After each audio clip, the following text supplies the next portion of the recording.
तो hey guys, this is GDS prince here. तो इस वीडियो में हम देखने वाले GDS to MTS postman mail guard का जो प्रमोशनल एग्जाम होने वाला है, उसमें आपको एक एप्लीकेशन फॉर्म फिलअप करके देना रहता है। अगर आप एलिजिबल हो एग्जाम के लिए तो वो फॉर्म आपको फिलअप करके आपके एसडीए या तो फिर डिवीजन ऑफिस को सबमिट कराना रहता है, जिससे आपका एडमिट कार्ड इश्यू हो सके। तो इसको कैसे फिलअप करना है A to Z, इसके बारे में मैं इस वीडियो में बात करने वाला हूँ। तो इस टाइप का कुछ आपको फॉर्म प्रोवाइड कराया जाएगा, जिसमें यहाँ पे लिखा है application form for competitive examination for recruitment to the cadre of postman, mail guard and MTS from eligible GDS और for the vacancy year 2024 1 January 2024 से लेके 31 दिसंबर 2024 का। तो यहाँ पे सबसे पहले annexure 1 affix recent passport size photograph, यानी कि आपका रीसेंट पासपोर्ट फोटो आपको यहाँ पे चिपकाना रहेगा। उसके बाद यहाँ पे नीचे देखते हैं कि क्या क्या फिलअप करना है। तो यहाँ पे सबसे पहले नेम ऑफ द कैंडिडेट, तो यहाँ पे सारी की सारी जो डिटेल्स आप फिलअप करने वाले हो वो आपको सारी की सारी कैपिटल लेटर्स में लिखनी है। तो नेम ऑफ द कैंडिडेट, तो यहाँ पे आपका सारा का सारा नाम पूरा लिख देना है। तो यहाँ पे आपका सरनेम, मिडिल नेम यानी कि आपका नेम, और उसके बाद आपका फादर का नेम यहाँ पे लिख देना है। अगर आपके जगह स्टेट में पहले आपका नाम लिखते हैं तो आपको सबसे पहले आपका नाम, उसके बाद फादर का नाम और आपके सरनेम ऐसा करके यहाँ पे लिख देना है। उसके बाद यहाँ पे दूसरा CSI ID यानी कि आपका जो एम्प्लॉय ID है GDS का, वो यहाँ पे आपको लिख देना है। उसके बाद तीसरा जेंडर, मेल फीमेल ट्रांसजेंडर जो भी आपका लगता है वो लिख देना है। मेरे केस में यहाँ पे मेल लगे थे तो यहाँ पे मैं मेल लिख दूंगा। उसके बाद चौथा डिजिग्नेशन, में काफ़ी लोग कंफ्यूज हो जाता है, तो डेजिग्नेशन यहाँ पे वो ही लिखना है जिस डेजिग्नेशन पे आप यहाँ पे इंडिया पोस्ट में ज्वाइन हुए हैं। तो जैसे कि मैं अभी काम कर रहा हूँ BPM के तौर पे, क्योंकि डबल ड्यूटी मेरे को दी गई है, तो यहाँ पे ABPM और BPM, तो मैं यहाँ पे गलती से भी BPM नहीं लिखूंगा, क्योंकि मेरे ज्वाइनिंग इंडिया पोस्ट में एज ABPM लिखा है, तो यहाँ पे मैं ABPM लिख दूंगा। तो ये गलती आपको नहीं करनी है। अभी आप भले ही BPM पे काम कर रहे हो बट आपका ज्वाइनिंग एज ABPM हुआ है, तो आपको यहाँ पे ABPM लिख देना है। उसके बाद fifth name of the division, तो मैं यहाँ पे मेरे डिवीजन का नाम यहाँ पे लिख दूंगा। जैसे कि मेरा डिवीजन है खेड़ा, तो मैं यहाँ पे खेड़ा लिख दूंगा।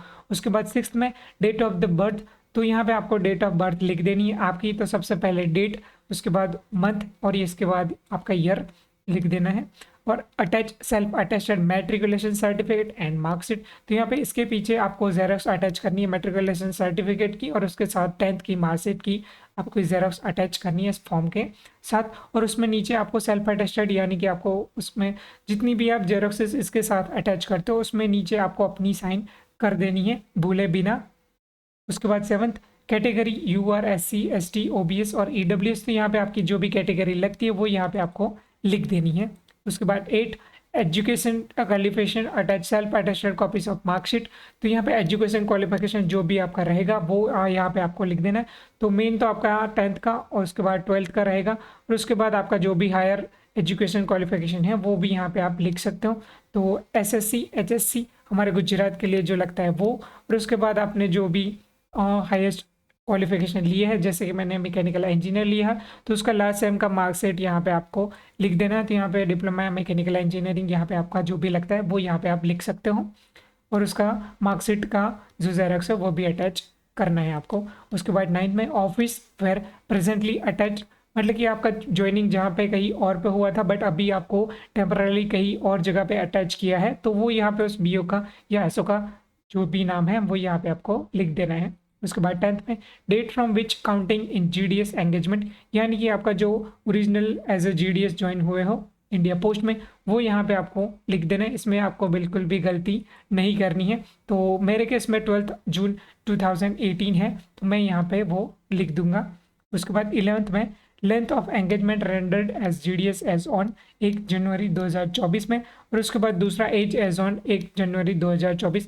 तो इसमें आपको बिल्कुल भी गलती नहीं करनी है, क्योंकि काफ़ी क्या करते हैं कि आपका डेट यहाँ पे मांगा है, डेट ऑफ बर्थ यहाँ पे मांगा गया था, पहले डेट उसके बाद मंथ और इसके बाद ईयर, बट यहाँ पे सबसे पहले आपको ईयर लिखना है, उसके बाद आपको मंथ लिखना है और उसके बाद यहाँ पे आपको डेट लिखना है। तो काफ़ी सारे लोग यहाँ पे कंफ्यूज हो जाते हैं, और इस बार काफ़ी सारे फ्रेशर्स जो होने वाले हैं तो उनको भी काफ़ी कंफ्यूजन होगा कि इसको कैसे निकालना है और आपको फिलअप करना है। तो इसके बारे में मैं आपको यह भी बताता हूँ।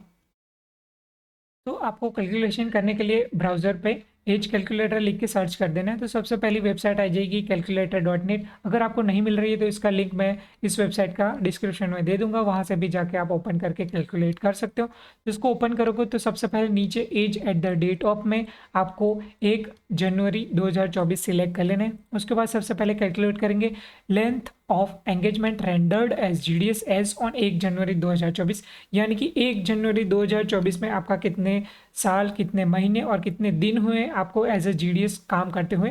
तो सबसे पहले आपको यहाँ पे ऊपर सिलेक्ट करना है जिस दिन आप as a GDS India post में ज्वाइन हुए हो, ऑफिशियल डेट यहाँ पे आपको सिलेक्ट कर लेनी है। एज इन माई केस 12 जून 2018 में मैं ज्वाइन हुआ था, तो सबसे पहले मैं यहाँ पे सिलेक्ट कर लेता हूँ जून, उसके बाद डेट 12 और यहाँ पे 2018 साल सिलेक्ट कर लेना है। उसके बाद डेट ऑफ बर्थ में आपको यहाँ पे ज्वाइनिंग डेट सिलेक्ट करके यहाँ पे as at the date of 1 January 2024, तो इसमें आपको गलती नहीं करनी है, पूरा आपको डबल चेक करके आपको देख लेना है।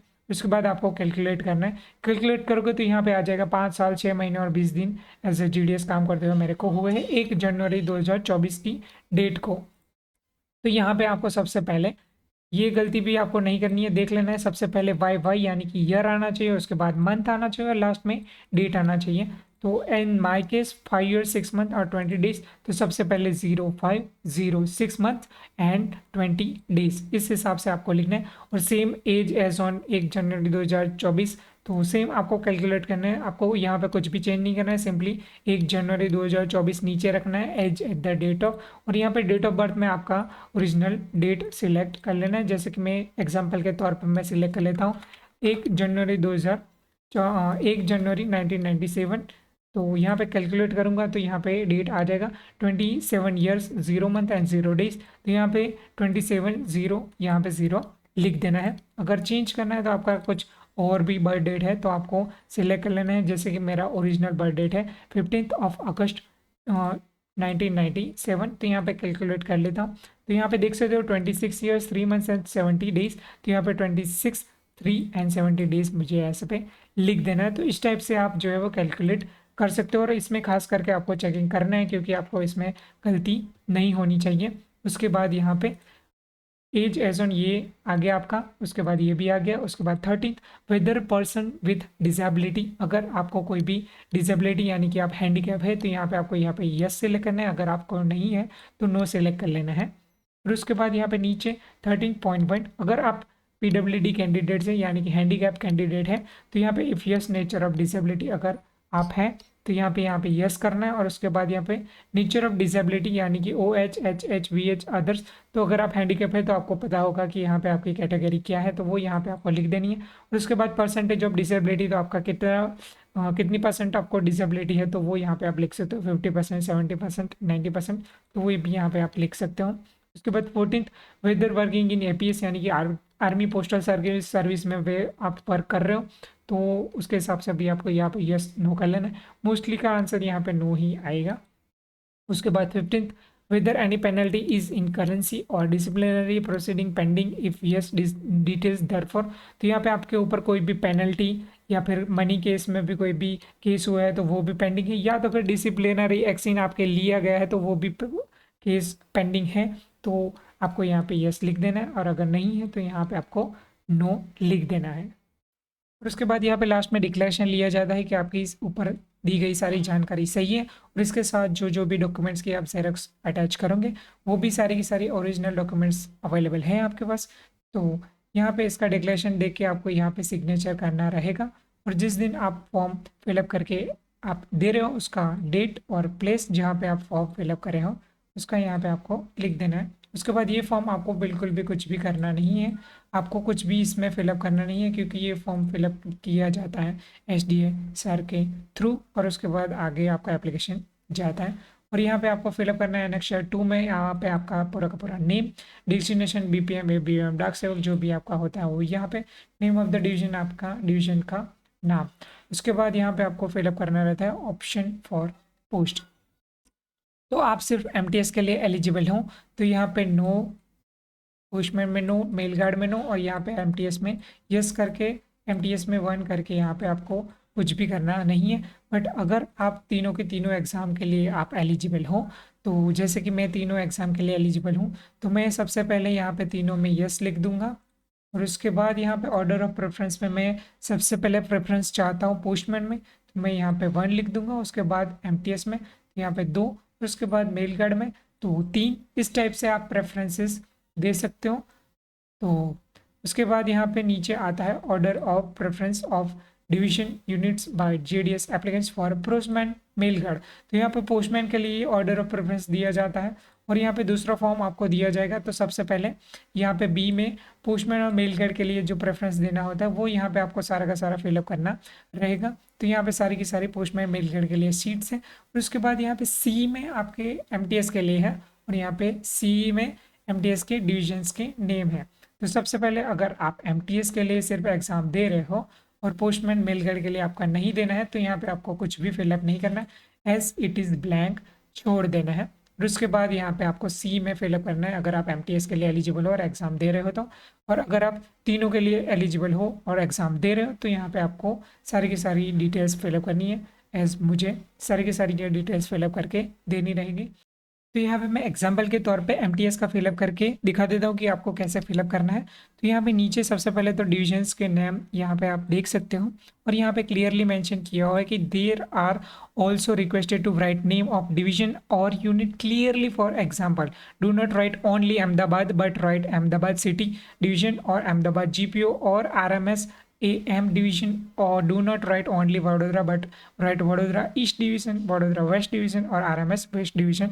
तो यहाँ पे कन्फ्यूजन क्यों हो जाता है कि यहाँ पे अहमदाबाद जीपीओ भी है और अहमदाबाद सिटी डिवीजन भी है, तो आप यहाँ पे सिर्फ अहमदाबाद लिख दोगे तो कन्फ्यूजन हो जाएगा और आपका क्या प्रेफरेंस है वो पता नहीं चलेगा। तो आपको क्लियरली मेंशन करना है, जिस हिसाब से यहाँ पे लिखा हुआ है उसी हिसाब से यहाँ पे आपको लिखना है। एज सबसे पहले मैं चाहता हूँ कि अहमदाबाद सिटी डिवीजन हो, तो यहाँ पे सबसे पहले मैं अहमदाबाद सिटी डिवीजन लिखूंगा।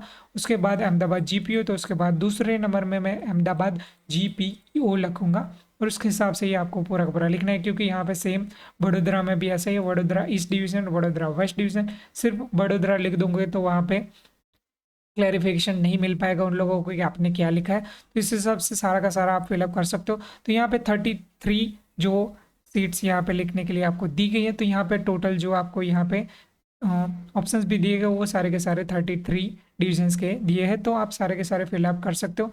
तो आपको अपने हिसाब से जो नज़दीक होता है वही उस हिसाब से आपको पूरा का पूरा फिलअप करना है। तो इसी हिसाब से आपको पूरा का पूरा आपको फॉर्म फिलअप करना है, और आपको जहाँ पे भी सिग्नेचर देनी है वो यहाँ पे आपको दे देनी है। तो सबसे पहले मैं आपको वापस से यहाँ पे दिखा देता हूँ कि सबसे पहले यहाँ पे आपको फोटोग्राफ देखना है, उसके बाद यहाँ पे फोटोग्राफ चिपकाना है, और इसके साथ आपको एक फ़ोटो यहाँ पे चिपका के 2 या 3 फोटो इसके स्टेपल करके आपको देने रहेंगे, क्योंकि वो आगे जाएंगे और आपके एडमिट कार्ड में चिपक के आएंगे। तो आपको 4 फोटोज़ आपको निकाल लेने, तो एक चिपकाने के लिए और 3 इसके साथ अटैच करने, या तो फिर आपके सर्कल्स में जितने भी बोले जाए फॉर्म फिलअप करते हुए उतने आपको दे देने। उसके बाद यहाँ पे सारा का सारा इन्फॉर्मेशन फिलअप करना है। दूसरी सिग्नेचर आपको यहाँ पे आएगी। उसके बाद यहाँ पे सिग्नेचर, यहाँ पे आपके सिग्नेचर नहीं आएगी। जहाँ पे भी डिवीजन और यूनिट हेड की सिग्नेचर लिखा हुआ है वहाँ पे आपको कुछ भी करना नहीं है। उसके बाद तीसरी सिग्नेचर यहाँ आएगी आपकी, अगर आप पोस्टमैन और मेल गार्ड का प्रेफरेंसेस फिलअप कर रहे हैं तो। उसके बाद यहाँ पे नीचे सिग्नेचर ऑफ कैंडिडेट्स यहाँ पे आएगी, अगर आप एमटीएस का कैंडिडेट्स फिलअप कर रहे हो तो। और उसके बाद यहाँ पे लास्ट में सिग्नेचर ऑफ कैंडिडेट, यहाँ पे आपको लास्ट की सिग्नेचर आएगी, और यहाँ पे आपको कुछ भी नहीं करना। और यहाँ पे लास्ट में आपके सिग्नेचर करके आपको सेम डेट और प्लेस लिख देना है। तो यहाँ पे इस हिसाब से आपको सारा का सारा पूरा फॉर्म फिलअप करके एप्लीकेशन सबमिट करना है आपके एसडीए या तो फिर डिवीजन ऑफिस जहाँ पे भी बोला जाए। और इसके साथ साथ आपको डॉक्यूमेंट्स भी अटैच करने रहते हैं। जहाँ तक मुझे पता है हमारे सर्कल्स में मांगे हैं आपके मेट्रिकुलेशन सर्टिफिकेट, उसके बाद आपका 10th का मार्कशीट, अगर आपने 12th पास किया है तो उसका भी दे देना। उसके बाद आपका जो भी हाईएस्ट डिग्री जो होता है क्वालिफिकेशन उसका भी आप अटैच कर सकते हो जेरोक्सेस। और सारे के सारे जो जेरोक्सेस आप डॉक्यूमेंट्स अटैच करते हो इसके पीछे, उसमें सारे के सारे में जो है आपको सेल्फ अटेस्टेड यानी कि नीचे आपकी सिग्नेचर कर देनी है, उसमें भूलना नहीं है। और इसके साथ आप आधार कार्ड और पैन कार्ड भी जेरोक्स अटैच कर सकते हो। और इसके बाद अलावा आपको जो है वो इंस्ट्रक्शंस दी जाएगी आपके सर्कल्स में कि आपको कोई और भी डॉक्यूमेंट्स अटैच करने हैं तो वो भी आपको अटैच करके सबमिट कर देना है। तो यही था इस वीडियो में। अगर आपको वीडियो अच्छा लगा हो तो लाइक कर देना। अगर आपको कोई भी डाउट्स हैं कि इस फॉर्म के रिलेटेड, तो आप कमेंट में पूछ सकते हो, तो मैं कमेंट का रिप्लाई दे दूंगा। तो वीडियो अगर अच्छा लगा हो तो लाइक कर दो, अपने फ्रेंड्स के साथ शेयर कर दो ताकि उनकी भी हेल्प हो पाए, और ऐसी वीडियोस रिलेटेड इन्फॉर्मेशन पाते रहने के लिए हमारे चैनल को सब्सक्राइब कर लो। तो मिलते हैं अपनी अगले वीडियो में। Till then goodbye, have fun, peace out.